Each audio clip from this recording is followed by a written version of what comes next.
Price Lord. கர்த்தருடைய பரிசுத்த நாமம் மகிமைப்படுவதாக. உங்களை சந்திக்கிறதுல நான் மிகுந்த மகிழ்ச்சி அடைகிறேன். இந்த அருமையான நாளிலும் உலகமெங்கும் ஆண்டவராகிய இயேசு கிறிஸ்துடைய உயிர்த்தெழுந்த அந்த நாளை ஒரு நாள் முன் குறித்து அதை இன்னைக்கு உலகமெங்கும் ஆண்டவரை ஆராதித்து கொண்டிருக்கிறாங்க. உயிர்த்தெழுந்த அந்த செய்தியை உலகமெங்கும் சொல்லிக்கொண்டும் ஆண்டவருடைய நாமத்தை மகிமைப்படுத்தி கொண்டிருக்கிற இந்த நாளில் உங்களை இந்த வார்த்தைகள் மூலமாய், கர்த்தருடைய வார்த்தை மூலமாய் உங்களை சந்திக்கிறதுல நான் மிகுந்த மகிழ்ச்சி அடைகிறேன். இப்போ பாருங்க, இந்த உலகத்துல நிறைய கடவுள்னு சொல்லி மனிதர்கள் சொல்லி கொண்டிருக்கலாம். ஆனால் எந்த கடவுளுமே மரித்து மண்ணோடு மண்ணு போயிருக்கிறாங்களே தவிர எந்த கடவுள்னு சொல்லக்கூடியவங்க உயிரோடு எழுந்ததாய் யாருமே எந்த சரித்திரமும் கிடையாது. நீங்க புற மதத்தை சார்ந்து நீங்க எடுத்து பார்த்தாலும் எத்தனையோ பெரிய பெரிய மதங்களை சொல்லலாம். ஆனால் அவர்களும் இந்த உலகத்துல வந்தாங்க, அவங்க ஏதோ நல்லது செஞ்சது மாதிரி செஞ்சிருக்கலாம். ஆனா மனிதன் அவனை தெய்வன் என்று சொல்லியிருக்கலாம். ஆனால் இயேசு கிறிஸ்துடைய வாழ்க்கை அப்படி இல்லைங்க. ஆண்டவராகிய தேவன் மனிதனுடைய பாவத்திற்காக, மனிதனை பாவத்திலிருந்து மீட்டெடுக்க வேண்டும் என்பதற்காக மட்டும்தான் இயேசு இந்த உலகத்துல வந்து மனிதனுடைய பாவத்திற்காக மரித்து மூன்றாவது நாள் உயிரோடு எழும்புவேன் என்று சொல்லி அவர் இந்த உலகத்துல வாழும்போதே அவர் சொன்னாரு. தீர்க்க தரிசனம் சொன்னாரு. அவரை குறித்து பழைய ஏற்பாடுல கூட தீர்க்க தரிசனங்கள் இருக்கிறது.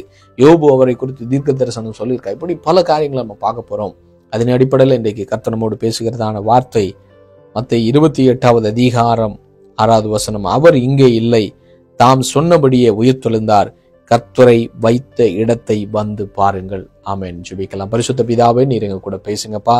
இயேசு கிறிஸ்து உயிரோடு எழும்பி இன்னைக்கும் ஜீவனோடு இருக்கிறீர் என்பதை இதை கேட்டுக்கொண்டிருக்கிற ஒவ்வொரு வாழ்க்கையிலும் அந்த உயிர்த்தெழுந்த வல்லமை நாங்கள் தரித்து கொண்டவர்களாகி பிரசங்கிக்கிற நானும் ஆண்டவரை கேட்கிற ஒவ்வொருவரும் உயிர்த்தெழுந்த வல்லமை அனுபவிக்க கர்த்தர் கிருபை பாராட்டுகிறதற்காய் நன்றி. இந்த வருகைக்காய் எங்களை ஆயத்தப்படுத்தும் இயேசு நாமத்தில் பிதாவே, ஆமேன் ஆமேன். அன்புக்குரிய கர்த்தருடைய பிள்ளைகளை, நம்ம கேட்ட வசனம் பாருங்க. ஆண்டவராகிய தேவனாகிய இயேசு கிறிஸ்துவை குறித்ததான மிக முக்கியமான ஒரு செய்தி. இந்த செய்தியை யார் சொல்லுகிறது என்று சொல்லி பார்த்தா 5வது வசனம் சொல்லுது, தூதன் அந்த ஸ்திரீகளை நோக்கி, நீங்கள் பயப்படாதிருங்கள், சிலுவையில் அறையப்பட்ட இயேசுவை தேடுகிறீர்கள் என்று அறிவேன். இது யார் சொல்றது? தேவதூதன். அதாவது ஓய்வு நாள் இயேசு கிறிஸ்துவ என்ன செய்றாங்க, அவரை கல்வாரி சிலுவையில் ஆண்டவரை சிலுவைக்கு ஒப்பு கொடுத்து மரித்து என்ன செய்றாங்க, ஆண்டவராக இயேசு கிறிஸ்துவ சிலுவையில அறைந்த பிறகு, அவரை மரித்த பிறகு என்ன பண்றாங்க, கல்லறையில வைக்கிறாங்க. இதெல்லாம் நம்ம ஆல்ரெடி பார்த்துட்டோம். கல்லறையில வைத்த பிறகு அடுத்த நாள் ஆயத்த நாள், அப்புறம் அதன் பிறகு என்ன நடக்குது, வாரத்தின் முதல் நாள்ல என்ன பண்றாங்க, ஓய்வு நாள் முடிந்து, அதாவது சனிக்கிழமை முடிஞ்சு வாரத்தின் முதல் நாள் ஆகிய முதலாம் நாள் விடிந்து வருகையில், அதாவது 3வது நாள் நடக்குது. 3வது நாள் இந்த ஸ்திரீகள் மகதலேனா மரியாளும் மற்ற மரியாளும் கல்லறையை பார்க்க வந்தார்கள். அப்ப இந்த ரெண்டுமே மரியாள் தான். அப்போ இந்த 2 மரியாளும் அந்த ஆண்டவராக இயேசுடைய எதை பார்க்க வந்தாங்க? மரியாளும் கல்லறையை பார்க்க வந்தார்கள் என்று சொல்லப்பட்டிருக்கு. அப்போ ஆண்டவராக இயேசு கிறிஸ்துவை அவங்க மரித்தது அவர்களுக்கு கூட விசுவாசம் கிடையாது. நீங்க மற்ற அதிகாரங்களை பார்த்த தெரியும், மார்க்குள்ள பார்த்த தெரியும். அவர்கள் எதுக்காக வந்தாங்க? அவங்க சரீரத்தை தான் பார்க்க வந்தாங்க. உண்மையாகவே அவங்க என்ன செய்யப்படல, இயேசு கிறிஸ்து உயிரோடு எழும்பினார் என்கிற விசுவாசத்தோடு வரல. அது நமக்கு சொல்ல கர்த்தருடைய வார்த்தை சொல்லுது. மார்க்கு 16வது அதிகாரத்துல 1வது வசனம் சொல்லுது, மகதலேனா மரியாளும் யாக்கோபின் தாயா மரியாளும் சலோமே என்பவளும் அவருக்கு சுகந்த வர்க்கம் இடும்படி அவைகளை வாங்கி கொண்டு, சுகந்த வர்க்கம்னா சென்று, அதாவது ஸ்ப்ரே போடும்படி, அதாவது சரீரம் ஸ்மெல்லு வரும், அதனால ஸ்மெல்லு வராம இருப்பதற்காக என்ன பண்ணுவாங்க, 3வது நாள் என்ன பண்றாங்க, அந்த செண்டை ஏசப்பாவுடைய பாடியில தெளிக்கும்படிக்காக போடும்படிக்காகத்தான் அவங்க வந்தாங்க. உண்மையாவே இயேசு கிறிஸ்து உயிரோடு எழுந்தாரு, அவரை நான் பார்க்க போறேன்ற விசுவாசத்தோட அவங்க வரல. இது ஒன்று. ஆனால் இவர்களுக்குள்ள ஒரு பெரிய பயம் இருக்கிறது. என்ன நடக்க போகுமோ, நம்மளை கொலை பண்ணிடுவாங்க, ரோமர்களுடைய ஒரு மிகப்பெரிய, ஏன்னா ரோமர் தான் இருந்தானே அவங்களை கொலை பண்ணாங்க. அப்போ இது ஒரு பயம் ஒரு புறம் இருந்தாலும், இன்னொரு புறம் யூதர்கள் ஆண்டவராக இயேசு கிறிஸ்துவுக்கு விரோதமாய், இயேசுவை ஃபாலோ பண்றதுக்கு விரோதமாய் ஒரு கூட்ட கலகம் பண்ணி கொலை செய்யும்படிக்காக அவங்களும் தேடிக்கொண்டிருக்கிறாங்க. அப்போ இதெல்லாவற்றுக்கும் மத்தியில தான் இவங்க உள்ள வராங்க. வரும்போது இதை அறிந்த தேவதூதன் என்ன சொல்றாரு, தூதன் அந்த ஸ்திரீகளை நோக்கி, நீங்கள் பயப்படாதிருங்கள், சிலுவையில் அறையப்பட்ட இயேசுவை தேடுகிறீர்கள் என்பதை அறிவேன். நீங்க இயேசுவை தேடிதான் வந்திருக்கிறீங்க. ஆனா உங்களுக்கு ஒரு நல்ல செய்தி. என்ன செய்தி தெரியுமா? அவர் இங்கே இல்லை, தாம் சொன்னபடியே உயிர்த்தெழுந்தார். ஆமென், பிரைஸ் தி லார்ட். பாருங்க, ஆண்டவராகிய இயேசு கிறிஸ்து அவர் சொன்னபடியே அவர் உயிர்த்தெழுந்தார். அப்போ ஆல்ரெடி இயேசு இந்த உலகத்துல இருக்கும்போதே அவர் சொல்லியிருக்கிறாரு, அவர் மரிப்பதற்கு முன்னாடியே மரிக்க போறேன்னு சொன்னார். மத்தேயு 16வது அதிகாரம் 21வது வசனத்திலிருந்து 28வது வசனம் வரைக்கும் அங்க சொல்லப்பட்டிருக்கிறது. இயேசு கிறிஸ்து உலகத்துல அவர் வாழும்போதே நான் மரிக்க போறேன்னு சொன்னாரு. அது மாத்திரமல்ல, மரித்த பிறகு நான் 3வது நாள் உயிரோடு எழும்புவேன் என்றும் ஆண்டவர் முன்னாடியே சொல்லி இருக்கிறார். அப்படி என்று சொன்னால் அவர், அதனால தான் ஆண்டவராக இயேசு கிறிஸ்துவை இன்னைக்கு அநேகர் சாதாரண மனிதனாய் நினைக்கிறார்கள். அவர் சாதாரண மனிதன் அல்ல. சாதாரண மனிதன்னா வரக்கூடிய காரியங்களை எப்படி ஒரு மனிதனுக்கு தெரிய முடியும்? அவ்வளவு ரகசியங்களை எல்லாம் தெரிந்தவர் தான் ஆண்டவராக இயேசு கிறிஸ்து. பாருங்க, அவர் சொல்றாரு 16:21, அது முதல் இயேசு தாம் எருசலேமுக்கு போய் மூப்பராலும் பிரதான ஆசாரியராலும் வேத பாரகராலும் பல பாடுகள் பட்டு கொலையுண்டு 3ஆம் நாளில் எழுந்திருக்க வேண்டும் என்பதை தம்முடைய சீசர்களுக்கு சொல்ல தொடங்கினார். இது 16வது அதிகாரம். இது இயேசு கிறிஸ்து மரிப்பதற்கு முன்னாடியே இயேசு தன்னுடைய மரணத்தை குறித்து பேசுகிறாரு, தன்னுடைய உயிர்த்தெழுதலை குறித்து பேசியிருக்கிறார். அது மாத்திரமல்ல, பழைய ஏற்பாட்டில் அநேக தீர்க்கதரிசிகள் பேசியிருக்கிறாங்க. அதுல யோபு என்கிற தீர்க்கதரிசி பேசுகிறார். 19:25 என்ன சொல்றாரு?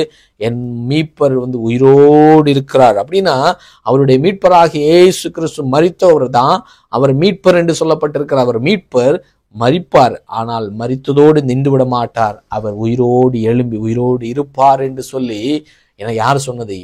யோபு சொல்லுகிறார். அது மாத்திரமல்ல, தேவ தூதர்கள் ஆண்டவருடைய உயிர்த்தெழுதலை குறித்து அவங்க பேசியிருக்கிறாங்க. அப்போ பார்த்துங்க, ஆண்டவராகிய இயேசு கிறிஸ்துவுடைய உயிர்த்தெழுதலை குறித்து இத்தனை பேர் பேசியிருக்கிறார்கள். இயேசு கிறிஸ்து உயிரோடு எழும்புவான்னு சொல்லி. இன்னைக்கு இதை கேட்டுக்கொண்டிருக்கிற கர்த்தருடைய பிள்ளைகளை, அதற்கு சான்றாக நீங்க எருசலேம் போய் பார்த்தீங்கன்னா, இஸ்ரவேல் தேசத்துல போய் பார்த்தீங்கன்னா, எத்தனையோ மகான்களுடைய கல்லறைகள் அங்க இருக்கிறது, பலருடைய கல்லறைகள் அங்க இருக்கிறது உண்மைதான் எருசலேம்ல. ஆனால் ஆண்டவராகிய இயேசு கிறிஸ்துவுடைய கல்லறை மாத்திரமே திறந்திருக்கிறது. அதனுடைய அடையாளம் என்ன தெரியுமா? ஆண்டவராகிய இயேசு கிறிஸ்து மரித்தது உண்மை, மரித்து அவர் உயிரோடு எழும்பி இன்னைக்கு ஜீவனோடு இருக்கிறார் என்பதற்கு ஆதாரமாக இயேசு கிறிஸ்துவுடைய கல்லறை திறந்திருக்கிறது. இன்னைக்கு எங்களுடைய தாத்தாவுடைய கல்லறை உண்டு, அந்த கல்லறையெல்லாம் மூடித்தான் இருக்குது. இன்னும் பெரிய பெரிய தலைவர்கள் மரித்து போனார்கள், அவங்க கல்லறையில மரித்தவங்க கல்லறை இன்னைக்கு மூடித்தான் இருக்குது, திறக்கல.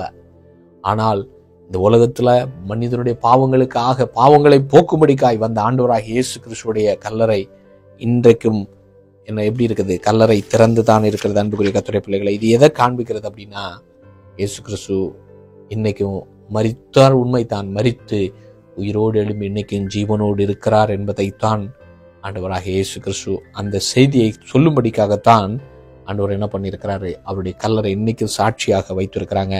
ஒருவேளை அதை பார்க்க வேண்டுமானால் இன்னைக்கு அந்த தேசத்துல போனீங்கன்னா அதை பார்க்க முடியும். அது மாத்திரமல்ல, இன்னும் பல அந்த தொடர்ந்து அந்த பகுதியில் பார்த்தீங்கன்னா நிறைய காரியங்கள் அங்கே சொல்லப்பட்டிருக்கிறது.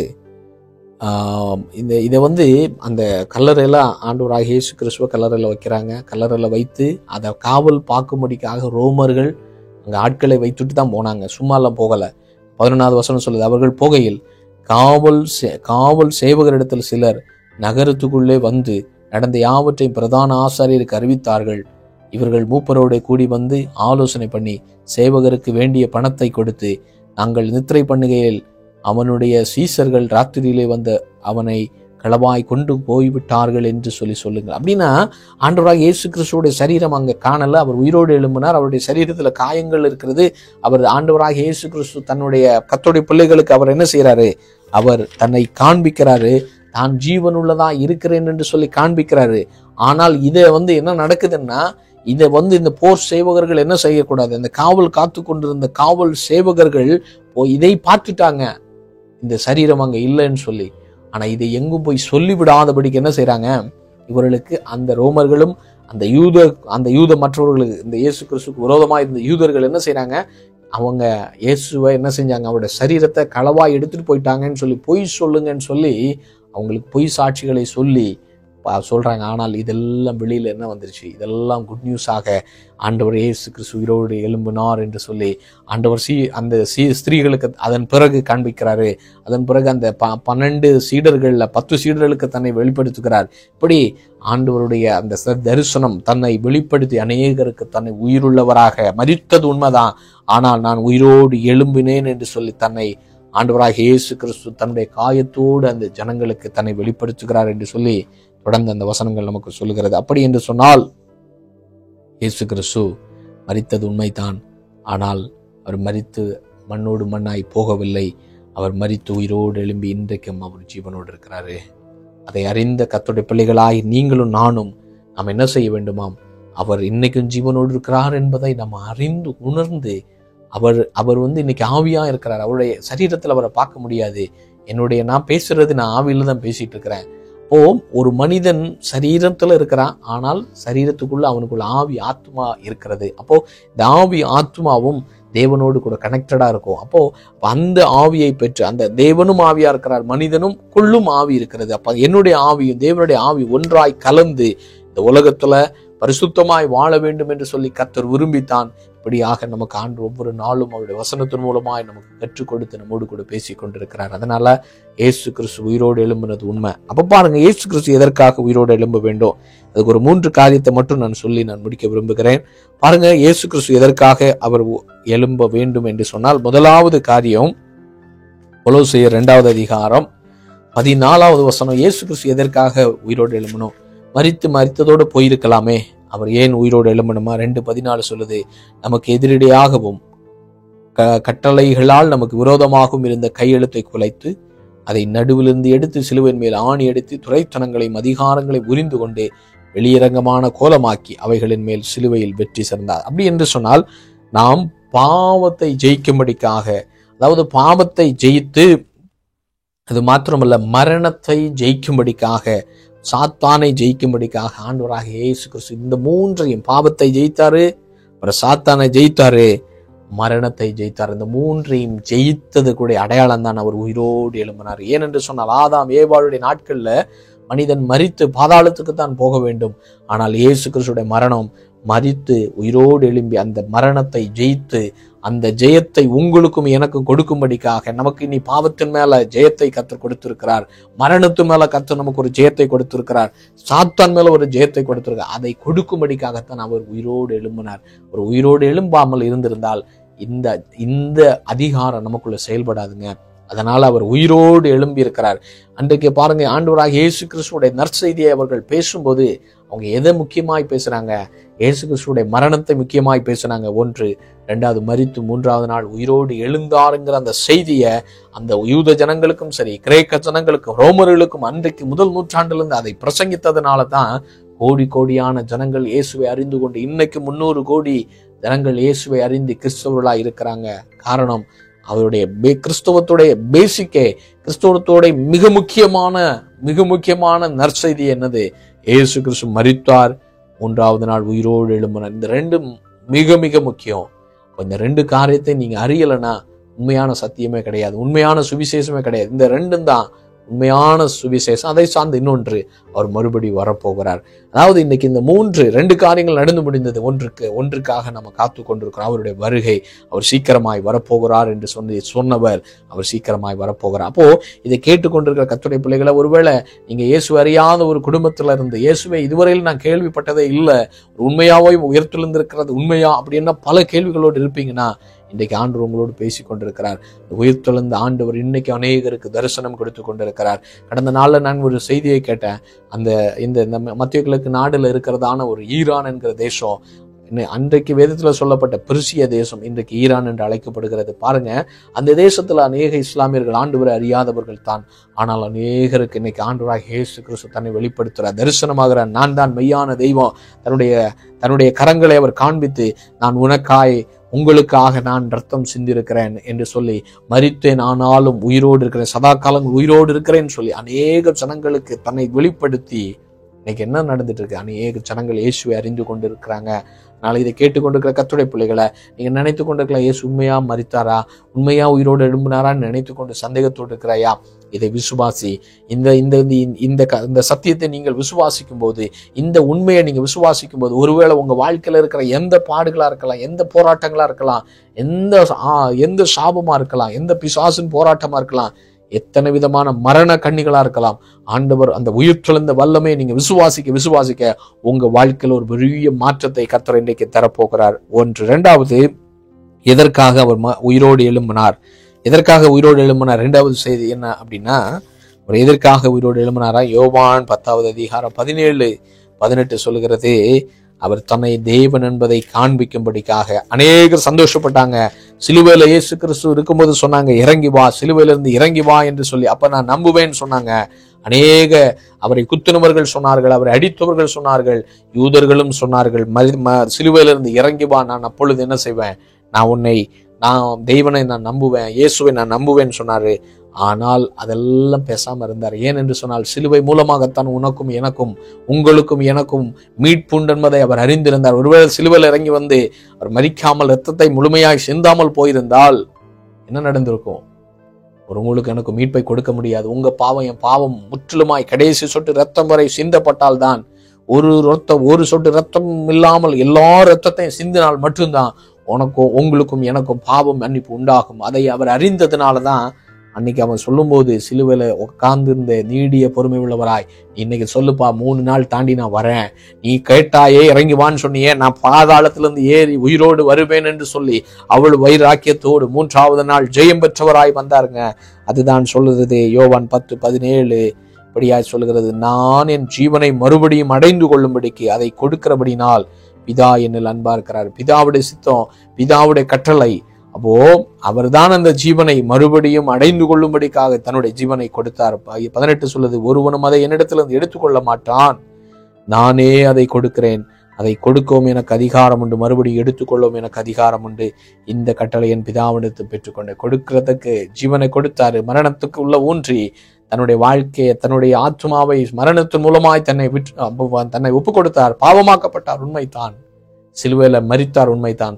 ஆனால் மறுபடியுமா இந்த ஜீவனை எடுத்து, நான் தான் மெய்யான தெய்வம், நான் தான் தேவனுடைய குமார் என்பதை வெளிப்படுத்தும்படிக்காக தன்னுடைய அந்த பவரை, ஆண்டவராகிய இயேசுடைய அதிகாரத்தை அவர் காண்பித்து லட்சக்கணக்கான ஜனங்களை நம்ப வைத்தார். இன்றைக்கும் ஒவ்வொரு நாளும் ஆயிரக்கணக்கான ஜனங்கள் இயேசுவை அறிந்து கொண்டு ஒவ்வொரு நாளும் மனம் திரும்பி கொண்டிருக்கிறாங்க. இதுதான் தன்னை கடவுள் என்பதை நிரூபிக்கும்படிக்காக அவர் உயிரோடு எழும்பி வந்தார். 1வது காரியம் என்ன தெரியுமா? இயேசு கிறிஸ்து மரித்தவர் உண்மைதான், இன்னைக்கும் ஜீவன் உள்ளவர் என்பதை காண்பிக்கும்படிக்காக அவர் என்ன செய்தாரா? அவர் உயிரோடு எழும்பி வந்தார் என்று சொல்லி ஆண்டோட வார்த்தை சொல்லுது. ரோமர் 8:34 சொல்லுது. ரோமர் 8:34 வசனத்தில் இப்படியாய் சொல்லப்பட்டிருக்கு, எதற்காக இயேசு கிறிஸ்து உயிரோடு எழும்பினாரா? 8:34 ஆக்கணிக்குள்ளாக தீர்க்கிறவன் யார்? கிறிஸ்துவே மரித்தவர், அவரே எழுந்தும் இருக்கிறார், அவரே தேவனுடைய வலது வாரிசத்தில் இருக்கிறார், நமக்காக வேண்டுதல் செய்கிறவரும் அவரே என்று சொல்லப்பட்டிருக்கு. அப்போ ஆண்டவராகிய இயேசு கிறிஸ்து எதற்காக உயிரோடு எழும்பினார்? அவர் உங்களுடைய என்னுடைய வேண்டுதலை கேட்டு, நம்முடைய ஜெபங்களை கேட்டு, நம்மை ஆசீர்வதித்து, நம்ம ஒவ்வொரு நாளும் நடத்தும்படிக்காக, நீங்கள் ஜீவனோடு இருக்கிறது போல உங்களை படைத்தவரின் ஜீவனோடு இருக்கிறார். நம்முடைய ஆண்டவர் மண்ணோடு மண்ணும் மரித்து போய் அவருடைய சகாப்தம் முடிந்து போன தேவன் அல்ல, அவர் இன்றைக்கும் உயிரோடு இருக்கிறார். நீங்களும் பாடுகளை, கஷ்டங்களை, வேதனைகளை அவரிடத்துல போய் சொல்லும் போது, ஆண்டவரை என்னுடைய பிரச்சனைகள் இப்படி இருக்கிறது ஆண்டவரை, என்னால் இதில் மேற்கொள்ள முடியலன்னு சொல்லி நீங்க அவருடைய சமூகத்துல சரண்டர் ஆகும்போது, அவர் உங்களுக்காக உங்களுடைய ஜெபத்தை கேட்டு, வேண்டுதலை கேட்டு பதில் தந்து, நான் இன்னைக்கும் ஜீவனோடு இருக்கிறேன் என்பதை தன்னை வெளிப்படுத்தும்படிக்காகத்தான் அவர் உயிரோடு எழும்பி இன்றைக்கும் பிதாவுடைய வலது பாரிசத்துல அவர் என்ன செய்யறாரா? வலது பாரிசத்துல உங்களுக்காக எனக்காக பரிந்து பேசிக் கொண்டிருக்கிறார். இதுதான் 3 மிக முக்கியமான செய்தி. ஆண்டவராகிய இயேசு கிறிஸ்து உயிரோடு எழும்பினது எதற்காக என்று சொல்லி இந்த செய்தியை கேட்டு உங்க வாழ்க்கையில, என் வாழ்க்கையில நன்மை உண்டாகட்டும். அவர் சீக்கிரமாய் வரப்போகிறார். கடைசியா ஒரு காரியத்தை சொல்லி நான் முடிக்கிறேன். அவருடைய இந்த செய்தியை கேட்டு நீங்கள் அப்படியே நின்று விடாம, கிறிஸ்தவர்களாகிய நீங்களும் நானும் இயேசுவை அறிந்து விட்டோமே என்று சொல்லி நீங்கள் வீட்டுல முடங்கி விடாதபடிக்கு இந்த செய்தியை உலகம் எங்கும் போய் சொல்லணும்னு சொல்லி கர்த்தர் விரும்புகிறார். இதுதான் இயேசுடைய பாரம், இதுதான் இயேசுடைய ஏக்கம். 28 மத்தேயு 28 சொல்லுது. 19வது வசனம் சொல்லுது, ஆகையால் நீங்கள் புறப்பட்டு போய் சகல ஜாதிகளையும் சீஷராக்கி, பிதா குமாரன் பரிசுத்தாவின் நாமத்தினால் அவர்களுக்கு ஞானஸ்நானம் கொடுத்து, நான் உங்களுக்கு கட்டளையிட்ட யாவைகள் அவைகள் கை கொள்ளும்படி அவர்களுக்கு உபதேசம் பண்ணுங்கள். இதோ உலகத்தின் முடிவு புரிந்தும் சகல நாட்களும் நான் உங்களுடனே இருக்கிறேன் என்றார். இப்ப இந்த செய்தியை கேட்டீங்க. இயேசு மரித்தார் என்பதை அறிந்தீங்க. எனக்காய் மரித்தார் என்பதை அறிந்தோம். அவர் எனக்காய் ஜீவனோடு இருக்கிறார், ஜீவனோடு எழும்பினார் என்பதை அறிந்தோம். அவர் சீக்கிரமாய் வரப்போகிறார் என்பதை அறிந்தோம். இதை போய் உலகமெங்கும் சொல்ல வேண்டியது உங்க மேல, என் மேல விழுந்த கடமை என்பதை தேவனுடைய சித்தங்க. இதை சொல்வதற்கு ஒவ்வொரு வருஷமும் நான் ஈஸ்டர் கொண்டாடிட்டேன், இல்லை இயேசுடைய உயிர்த்தெழுதலை கொண்டாடிட்டேன்னு சொல்லி சந்தோஷப்படாதீங்க. ஒவ்வொரு நாளும் இயேசுவின் உயிர்த்தெழுந்த வல்லமை நம்முடைய வாழ்க்கையில் அனுபவித்து அதை உலகமெங்கும் பிரசங்கிக்க வேண்டும். அது ஊழியக்காரருடைய, பாஸ்டருடைய கடமை அல்ல, கிறிஸ்தவன் மேல் விழுந்த கடமை என்பதை அறிந்து கொண்டு அவருடைய வருகைக்காய் நாம் ஆயத்தப்படும். பரிசுத்த பிதாவே, நீர் பேசின வார்த்தைக்காய் நன்றி. வார்த்தைகள் 30, 60, 100 மடங்கு கனி உள்ளதாய் மாறட்டும். இயேசுவின் நாமத்தில் பிதாவே, ஆமேன், ஆமேன். God bless you. Praise